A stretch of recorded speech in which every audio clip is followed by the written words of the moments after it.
ਸਾਰਿਆਂ ਨੂੰ ਸਤਿ ਸ਼੍ਰੀ ਅਕਾਲ। ਮੇਰਾ ਨਾਮ ਰਾਜਵੀਰ ਕੌਰ ਹੈ।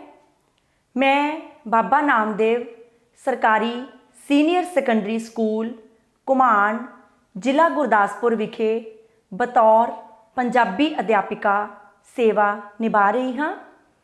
ਅੱਜ ਅਸੀਂ 8ਵੀਂ ਜਮਾਤ ਦੇ ਪੰਜਾਬੀ ਵਿਸ਼ੇ ਦੇ ਪਾਠਕ੍ਰਮ ਵਿੱਚ ਸ਼ਾਮਿਲ ਕਵਿਤਾ ਪੰਜਾਬ ਦੇ ਬਾਰੇ ਗੱਲਬਾਤ ਕਰਾਂਗੇ। ਸਭ ਤੋਂ ਪਹਿਲਾਂ ਆਪਾਂ ਗੱਲ ਕਰਾਂਗੇ ਕਿ ਕਵਿਤਾ ਕੀ ਹੈ। ਕਵਿਤਾ ਅਜਿਹੀ ਸ਼ਬਦ ਰਚਨਾ ਹੈ ਜਿਸ ਵਿੱਚ ਖਿਆਲ, ਜਜ਼ਬੇ, ਕਲਪਨਾ ਅਤੇ ਲੈਅ ਤਾਲ ਦਾ ਸੁਮੇਲ ਹੁੰਦਾ ਹੈ। ਕਵਿਤਾ ਵਿੱਚ ਮਨੁੱਖੀ ਜਜ਼ਬੇ ਸ਼ਬਦਾਂ ਦਾ ਜਾਮਾ ਪਹਿਨ ਕੇ ਕਿਸੇ ਸੁਰ ਤਾਲ ਵਿੱਚ ਗੂੰਜ ਉੱਠਦੇ ਹਨ। ਕਵਿਤਾ ਨੂੰ ਰੂਹਾਂ ਦੀ ਬੋਲੀ ਕਹਿੰਦੇ ਹਨ। ਪੰਜਾਬ ਕਵਿਤਾ ਆਧੁਨਿਕ ਕਵੀ ਧਨੀ ਰਾਮ ਚਾਤ੍ਰਿਕ ਜੀ ਦੀ ਲਿਖੀ ਹੋਈ ਹੈ। ਆਪ ਜੀ ਦਾ ਜਨਮ 4 ਅਕਤੂਬਰ 1876 ਈਸਵੀ ਨੂੰ ਪਿਤਾ ਸ੍ਰੀ ਪੋਹੂ ਮੱਲ ਦੇ ਘਰ ਮਾਤਾ ਸ਼੍ਰੀਮਤੀ ਲక్ష్ਮੀ ਦੇਵੀ ਦੀ ਕੁੱਖੋਂ ਹੋਇਆ। ਧਨੀ ਰਾਮ ਚਾਤ੍ਰਿਕ ਜੀ ਦੀ ਕਵਿਤਾ ਦੇ ਵਿੱਚ ਪੰਜਾਬ ਦਾ ਸੱਭਿਆਚਾਰ ਠਾਠਾਂ ਮਾਰਦਾ ਹੈ। ਪੰਜਾਬੀ ਬੋਲੀ ਨਾਲ ਪਿਆਰ ਵੀ ਫੁੱਟ ਪੈਂਦਾ ਹੈ। ਆਪ ਦੀ ਭਾਸ਼ਾ ਬਹੁਤ ਸਰਲ ਤੇ ਠੇਠ ਪੰਜਾਬੀ ਹੈ। ਪੰਜਾਬ ਕਵਿਤਾ ਵਿੱਚ ਆਪ ਨੇ ਪੰਜਾਬ ਦੀ ਮਹਾਨਤਾ, ਕੁਦਰਤੀ ਸੁੰਦਰਤਾ, ਸੱਭਿਆਚਾਰ ਅਤੇ ਬੋਲੀ ਦੀ ਮਹਿਮਾ ਨੂੰ ਬਿਆਨ ਕਰਦਿਆਂ ਆਪਣੇ ਪਿਆਰ ਦਾ ਪ੍ਰਗਟਾਵਾ ਕੀਤਾ ਹੈ। ਹੁਣ ਅਸੀਂ ਕਵਿਤਾ ਨੂੰ ਪੜ੍ਹਾਂਗੇ ਵੀ ਅਤੇ ਨਾਲ ਔਖੇ ਸ਼ਬਦਾਂ ਦੇ ਅਰਥ ਅਤੇ ਕਾਵਿ ਸਤਰਾਂ ਦੀ ਵਿਆਖਿਆ ਵੀ ਕਰਾਂਗੇ। ਸ਼ੁਰੂ ਕਰਦੇ ਹਾਂ 8ਵੀਂ ਜਮਾਤ ਦੀ ਕਵਿਤਾ ਪੰਜਾਬ।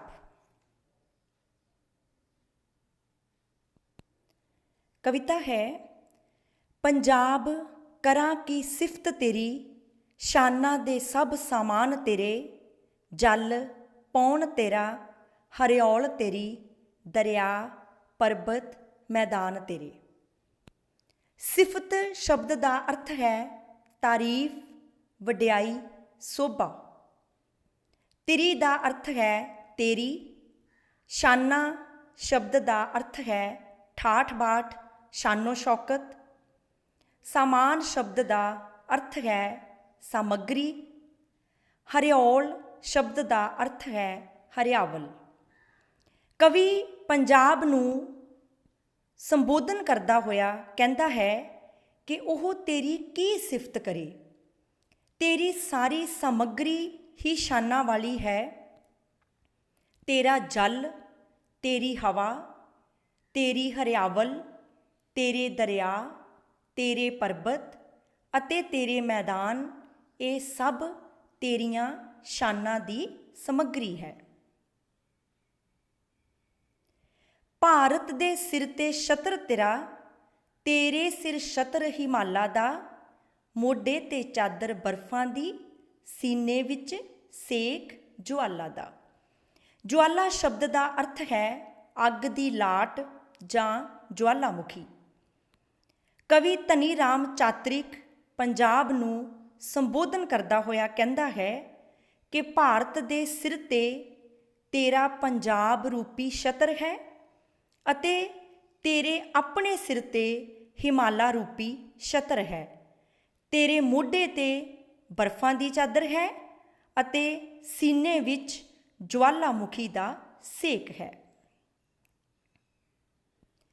ਖੱਬੇ ਹੱਥ ਬਰਸ਼ੀ ਜਮਨਾ ਦੀ, ਸੱਜੇ ਹੱਥ ਖੜਗ ਅਟਕਦਾ ਹੈ, ਪਿਛਵਾੜੇ ਬੰਦ ਚਟਾਨਾਂ ਦਾ, ਕੋਈ ਵੈਰੀ ਤੋੜ ਨਾ ਸਕਦਾ ਹੈ। ਬਰਸ਼ੀ ਸ਼ਬਦ ਦਾ ਅਰਥ ਹੈ ਛੋਟਾ ਬਰਸ਼ਾ ਜਾਂ ਨੇਜਾ। ਖੜਗ ਸ਼ਬਦ ਦਾ ਅਰਥ ਹੈ ਤਲਵਾਰ। ਬੰਦ ਸ਼ਬਦ ਦਾ ਅਰਥ ਹੈ ਬੰਦਸ਼ ਜਾਂ ਅਟਕਾ। ਚਟਾਨ ਸ਼ਬਦ ਦਾ ਅਰਥ ਹੈ ਵੱਡਾ ਪੱਥਰ। ਪੰਜਾਬ ਨੂੰ ਸੰਬੋਧਨ ਕਰਦਾ ਹੋਇਆ ਕਵੀ ਕਹਿੰਦਾ ਹੈ ਕਿ ਤੇਰੇ ਖੱਬੇ ਹੱਥ ਜਮਨਾ ਰੂਪੀ ਬਰਸ਼ੀ ਹੈ ਅਤੇ ਸੱਜੇ ਹੱਥ ਵਿੱਚ ਅਟਕ ਦਰਿਆ ਰੂਪੀ ਤਲਵਾਰ ਹੈ। ਤੇਰੇ ਪਿਛਲੇ ਪਾਸੇ ਚਟਾਨਾਂ ਦਾ ਅਟਕਾ ਹੈ, ਜਿਸ ਨੂੰ ਕੋਈ ਵੀ ਦੁਸ਼ਮਣ ਤੋੜ ਨਹੀਂ ਸਕਦਾ।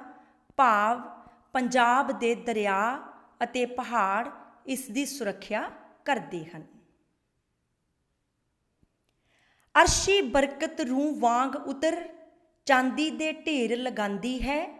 ਚਾਂਦੀ ਢਲ ਕੇ ਵਿਛਦੀ ਹੈ ਤੇ ਸੋਨਾ ਬਣਦੀ ਜਾਂਦੀ ਹੈ। ਅਰਸ਼ੀ ਸ਼ਬਦ ਦਾ ਅਰਥ ਹੈ ਅਸਮਾਨੀ ਜਾਂ ਰੱਬੀ ਜਾਂ ਅਲੋਕਾਰ। ਬਰਕਤ ਸ਼ਬਦ ਦਾ ਅਰਥ ਹੈ ਵਾਧਾ ਜਾਂ ਤਰੱਕੀ। ਕਵੀ ਕਹਿੰਦਾ ਹੈ ਕਿ ਪੰਜਾਬ ਵਿੱਚ ਜਦੋਂ ਅਰਸ਼ੀ ਬਰਕਤ ਰੂੰ ਵਾਂਗ ਹੇਠਾਂ ਉਤਰਦੀ ਹੈ ਤਾਂ ਇੰਜ ਲੱਗਦਾ ਹੈ ਜਿਵੇਂ ਚਾਂਦੀ ਦੇ ਢੇਰ ਲੱਗ ਗਏ ਹੋਣ। ਭਾਵ ਅਸਮਾਨ ਤੋਂ ਰੂੰ ਵਾਂਗ ਡਿੱਗਦੀ ਬਰਫ਼ ਰੂਪੀ ਚਾਂਦੀ ਦੇ ਢੇਰ ਲੱਗ ਜਾਂਦੇ ਹਨ। ਜਦ ਇਹ ਬਰਫ਼ ਰੂਪੀ ਚਾਂਦੀ ਢਲ ਕੇ ਭਾਵ ਪਾਣੀ ਬਣ ਕੇ ਖੇਤਾਂ ਵਿੱਚ ਵਿਛਦੀ ਹੈ ਤਾਂ ਫਸਲ ਰੂਪੀ ਸੋਨਾ ਬਣਦੀ ਜਾਂਦੀ ਹੈ। ਇਹਨਾਂ ਸਤਰਾਂ ਵਿੱਚ ਕਵੀ ਇਹ ਕਹਿਣਾ ਚਾਹੁੰਦਾ ਹੈ ਕਿ ਪੰਜਾਬ ਦੀ ਧਰਤੀ ਫਸਲਾਂ ਦੇ ਰੂਪ ਵਿੱਚ ਸੋਨਾ ਪੈਦਾ ਕਰਦੀ ਹੈ।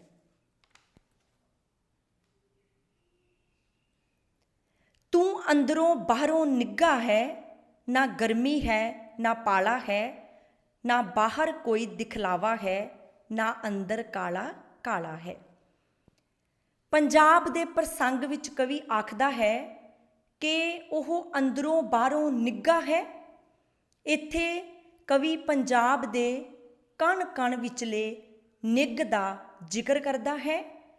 ਇੱਥੇ ਗਰਮੀ ਅਤੇ ਪਾਲੇ ਦਾ ਕੋਈ ਅਨੁਭਵ ਨਹੀਂ ਹੁੰਦਾ। ਪੰਜਾਬ ਦੇ ਲੋਕ ਬਾਹਰੀ ਦਿਖਾਵਾ ਨਹੀਂ ਕਰਦੇ, ਨਾ ਹੀ ਉਹਨਾਂ ਦਾ ਅੰਦਰ ਕਾਲਾ ਹੈ। ਭਾਵ ਪੰਜਾਬੀਆਂ ਦੇ ਦਿਲਾਂ ਵਿੱਚ ਕਿਸੇ ਲਈ ਕੁੜੱਤਣ ਜਾਂ ਨਫ਼ਰਤ ਨਹੀਂ ਹੁੰਦੀ।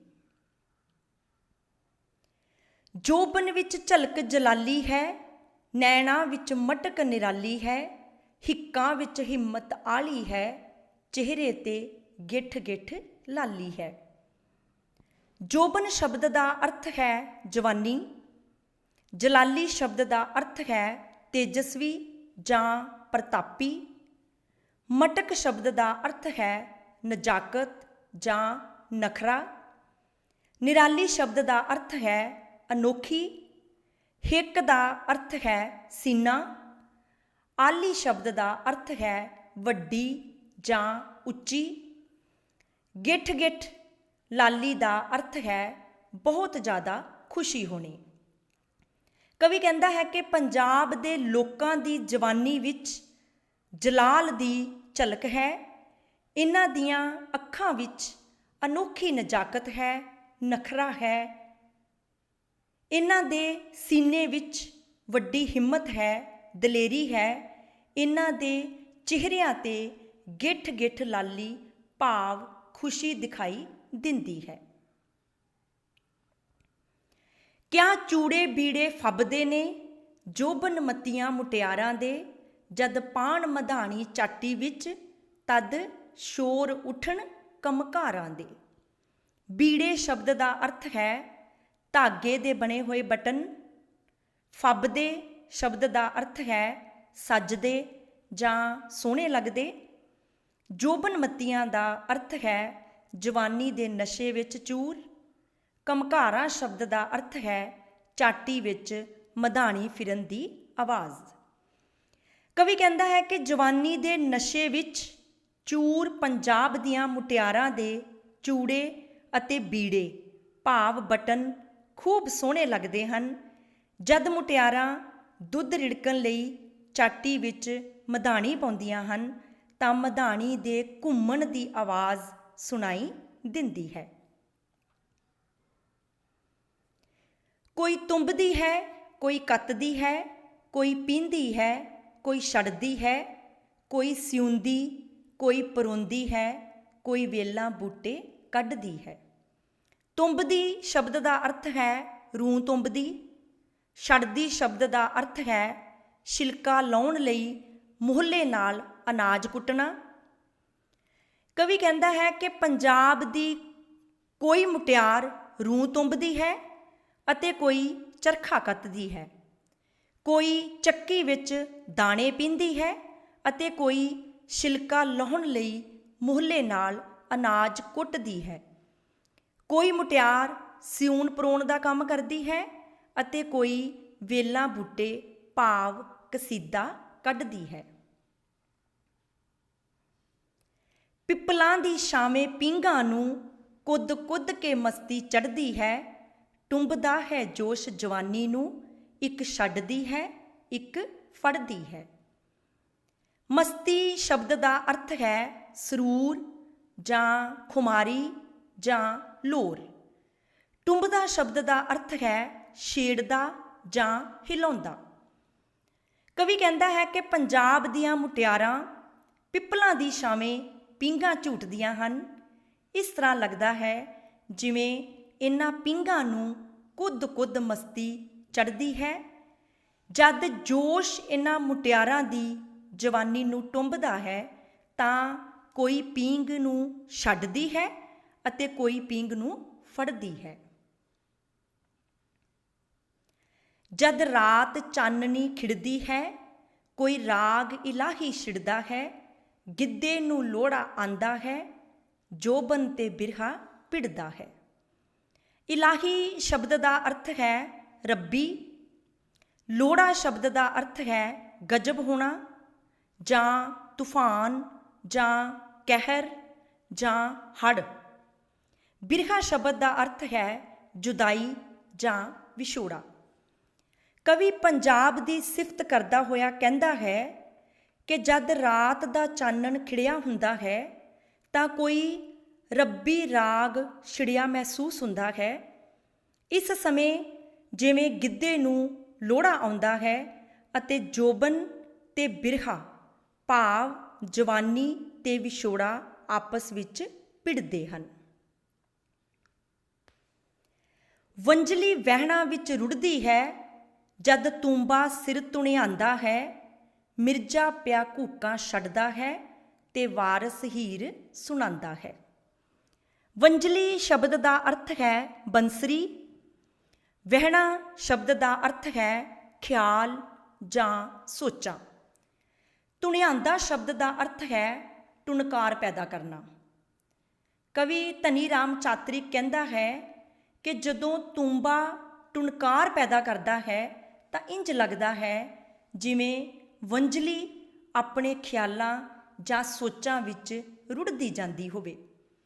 ਮਿਰਜ਼ਾ ਸਾਹਿਬਾਂ ਦੀ ਲੋਕ ਕਥਾ ਦਾ ਨਾਇਕ ਮਿਰਜ਼ਾ ਘੂਕਾਂ ਛੱਡਦਾ ਹੈ ਅਤੇ ਵਾਰਸ ਜਿਵੇਂ ਹੀਰ ਸੁਣਾਉਂਦਾ ਹੈ। ਭਾਵ ਬੰਸਰੀ ਅਤੇ ਤੂੰਬੇ ਵਰਗੇ ਸਾਜ਼ ਗੀਤਾਂ ਦੇ ਬੋਲਾਂ ਦੇ ਪ੍ਰਭਾਵ ਨੂੰ ਵਧਾਉਂਦੇ ਹਨ। ਖੂਹਾਂ ਤੇ ਟਿਚ ਟਿਚ ਹੁੰਦੀ ਹੈ, ਖੇਤਾਂ ਵਿੱਚ ਹੱਲ ਪਏ ਧੱਸਦੇ ਨੇ। ਪੱਤੇ ਛਾਹ ਵੇਲੇ ਢੁਕਦੇ ਨੇ, ਹਾਲੀ ਤੱਕ ਤੱਕ ਕੇ ਹੱਸਦੇ ਨੇ। ਟਿਚ ਟਿਚ ਦਾ ਅਰਥ ਹੈ ਘੋੜੇ ਨੂੰ ਹੱਕਣ ਦੀ ਆਵਾਜ਼। ਧੱਸਦੇ ਸ਼ਬਦ ਦਾ ਅਰਥ ਹੈ ਖੁੱਭਦੇ। ਪੱਤਾ ਸ਼ਬਦ ਦਾ ਅਰਥ ਹੈ ਖੇਤਾਂ ਵਿੱਚ ਲਿਆਂਦਾ ਭੋਜਨ। ਛਾਹ ਵੇਲਾ ਆਪਾਂ ਸਵੇਰ ਦੇ ਭੋਜਨ ਨੂੰ ਕਹਿੰਦੇ ਹਾਂ। ਕਵੀ ਪੰਜਾਬ ਦੇ ਸੱਭਿਆਚਾਰ ਦੀ ਮਹਾਨਤਾ ਨੂੰ ਬਿਆਨ ਕਰਦਾ ਹੋਇਆ ਕਹਿੰਦਾ ਹੈ ਕਿ ਖੂਹਾਂ ਤੇ ਟਿਚ ਟਿਚ ਦੀ ਆਵਾਜ਼ ਸੁਣਾਈ ਦਿੰਦੀ ਹੈ ਅਤੇ ਖੇਤਾਂ ਵਿੱਚ ਹੱਲ ਖੁੱਭਦੇ ਹਨ। ਤੁਹਾਨੂੰ ਪਤਾ ਹੀ ਹੈ ਕਿ ਜਦੋਂ ਕਿਸਾਨ ਬਲਦਾਂ ਨਾਲ ਆਪਣੇ ਖੇਤਾਂ ਵਿੱਚ ਹੱਲ ਵਾਹੁੰਦੇ ਹਨ ਤਾਂ ਹੱਲ ਜ਼ਮੀਨ ਦੇ ਵਿੱਚ ਧੱਸਦੇ ਹਨ, ਖੁੱਭਦੇ ਹਨ। ਜਦੋਂ ਖੇਤਾਂ ਵਿੱਚ ਹੱਲ ਵਾਹੁੰਦੇ ਹਾਲੀਆਂ ਲਈ ਛਾਹ ਵੇਲੇ ਦਾ ਭੱਤਾ ਪੁੱਜਦਾ ਹੈ ਤਾਂ ਹਾਲੀ ਦੇਖ ਦੇਖ ਹੱਸਦੇ ਹਨ, ਖੁਸ਼ ਹੁੰਦੇ ਹਨ। ਤੇਰੀ ਮਾਖਿਓਂ ਮਿੱਠੀ ਬੋਲੀ ਦੀ ਸਿਫਤ ਕਰਦਿਆਂ ਜੀ ਨਾ ਰੱਜਦਾ ਹੈ।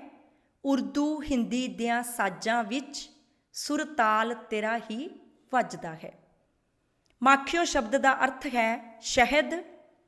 ਸੁਰ ਤਾਲ ਸ਼ਬਦ ਦਾ ਅਰਥ ਹੈ ਰਾਗ ਜਾਂ ਲੈਅ।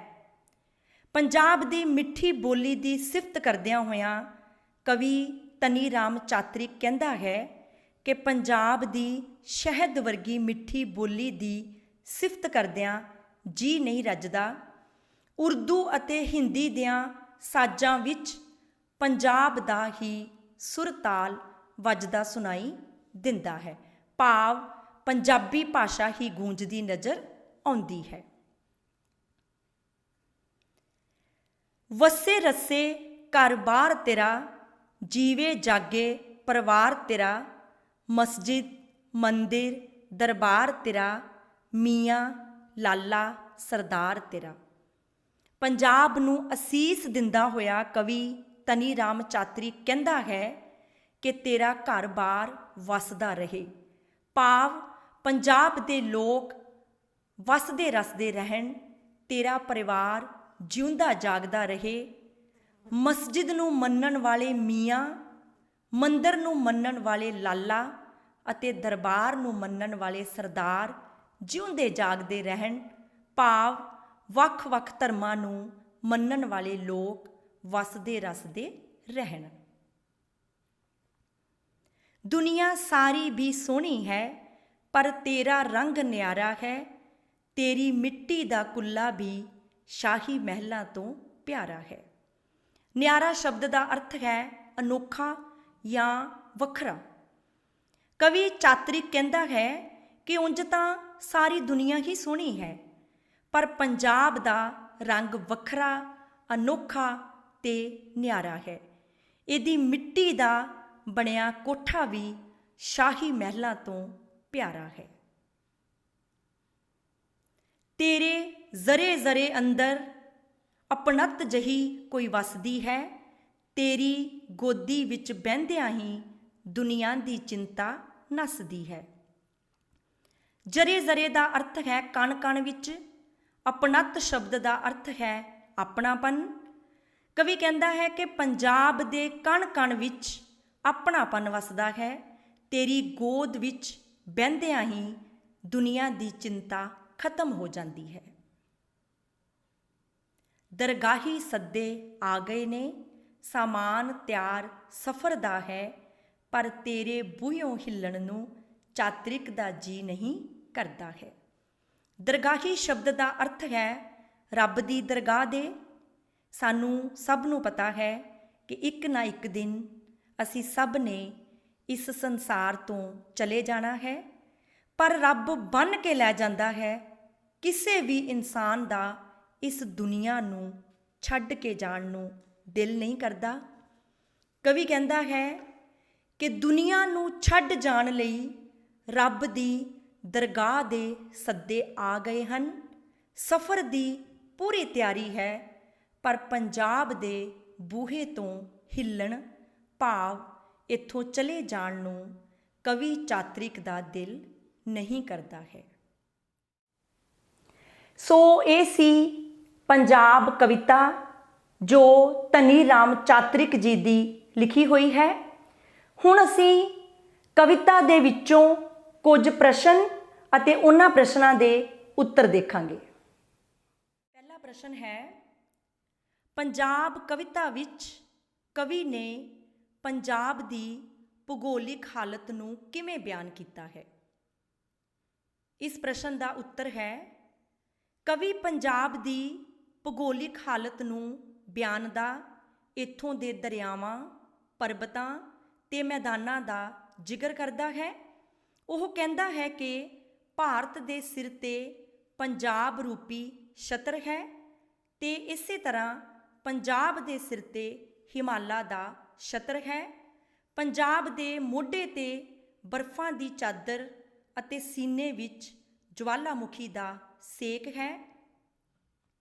ਪੰਜਾਬ ਦੇ ਖੱਬੇ ਹੱਥ ਜਮਨਾ ਰੂਪੀ ਬਰਸ਼ੀ ਅਤੇ ਸੱਜੇ ਹੱਥ ਅਟਕ ਦਰਿਆ ਹੈ। ਪਿਛਲੇ ਪਾਸੇ ਚਟਾਨਾਂ ਹਨ ਜਿਨ੍ਹਾਂ ਨੂੰ ਕੋਈ ਵੀ ਦੁਸ਼ਮਣ ਤੋੜ ਨਹੀਂ ਸਕਦਾ। ਅਗਲਾ ਪ੍ਰਸ਼ਨ ਹੈ, ਕਵੀ ਪੰਜਾਬ ਦੀਆਂ ਮੁਟਿਆਰਾਂ ਦੀ ਸਿਫਤ ਕਿਵੇਂ ਕਰਦਾ ਹੈ? ਇਸ ਪ੍ਰਸ਼ਨ ਦਾ ਉੱਤਰ ਹੈ ਪੰਜਾਬ ਦੀਆਂ ਮੁਟਿਆਰਾਂ ਦੀ ਸਿਫਤ ਕਰਦਾ ਕਵੀ ਦੱਸਦਾ ਹੈ ਕਿ ਪੰਜਾਬ ਦੀਆਂ ਜੋਬਨਮਤੀਆਂ ਮੁਟਿਆਰਾਂ ਦੇ ਚੂੜੇ ਅਤੇ ਬੀੜੇ ਖੂਬ ਫੱਬਦੇ ਹਨ। ਦੁੱਧ ਰਿੜਕਣ ਲਈ ਜਦ ਉਹ ਚਾਟੀ ਵਿੱਚ ਮਧਾਣੀ ਪਾਉਂਦੀਆਂ ਹਨ ਤਾਂ ਮਧਾਣੀ ਦੇ ਘੁੰਮਣ ਦੀ ਆਵਾਜ਼ ਸੁਣਾਈ ਦਿੰਦੀ ਹੈ।